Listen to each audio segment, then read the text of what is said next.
শহীদ রাষ্ট্রপতি জিয়াউর রহমানের ৪৫তম শাহাদাতবার্ষিকী উপলক্ষে নিউ ইয়র্ক স্টেট বিএনপির উদ্যোগে দোয়া ও আলোচনা সভা অনুষ্ঠিত হয়েছে।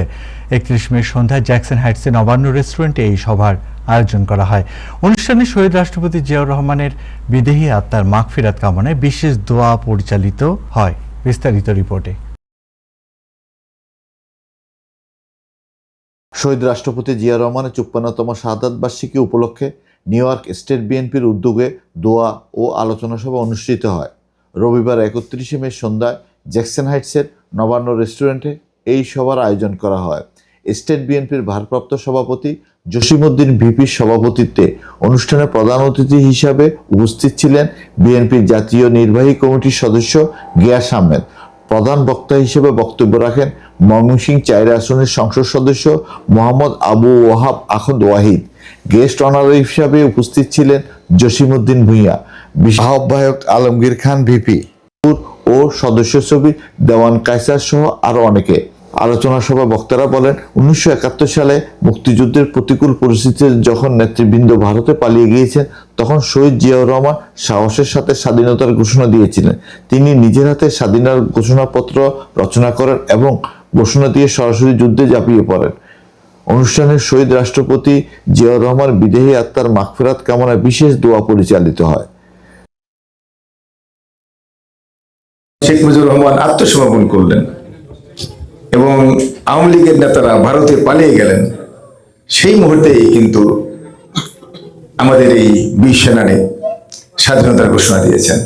তিনি নিজে হাতে ড্রাফট লিখে বলেছেন, I major Zia Rahman do hereby declare independent of Bangladesh. নিজে হাতে লিখেছেন, কারো বাণী পাঠ করেননি, মানপত্র পাঠ করেননি। শুধু তাই নয়, তিনি ঘোষণা দিয়ে যুদ্ধ করেছেন বাংলাদেশের মাটির থেকে তিনি মুক্তিযুদ্ধকে সংগঠিত করেছেন। হাসিনা বিরোধী আন্দোলন আমার ভাগ্যে ঝুটেছিল বলতে পারেন। আমি টিকিটটাই বাংলাদেশ থেকে এভাবে করেছিলাম। আমার ভাইদের সাথে হাসিনা বিরোধী মিছিল নিউ ইয়র্কেও আমাকে করতে হবে। আমি 4টি আন্দোলনে আপনাদের সাথে থেকে সেই সুদূর ওয়াশিংটনে আমি ছিলাম। এটার কারণ ছিল আমার হৃদয়ে লালন পালন করি শহীদ রাষ্ট্রপতি জিয়াউর রহমানের আদর্শ। তারেক রহমানের নেতৃত্বের মাধ্যমে কুখ্যাত শেখ হাসিনাকে বাংলাদেশের ক্ষমতা থেকে উৎখাত করতে আমরা পেরেছি ইনশাআল্লাহ। তারেক রহমানের নেতৃত্বে বাংলাদেশ জাতীয়তাবাদী দল বিএনপি দীর্ঘ 17 বছর পর ক্ষমতায় ফিরে এসেছে। এটা বিশাল একটা গর্বের বিষয়।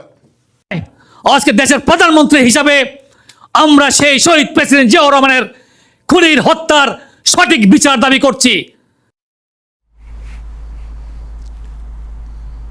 মাহবুব Rashid, time television, New York.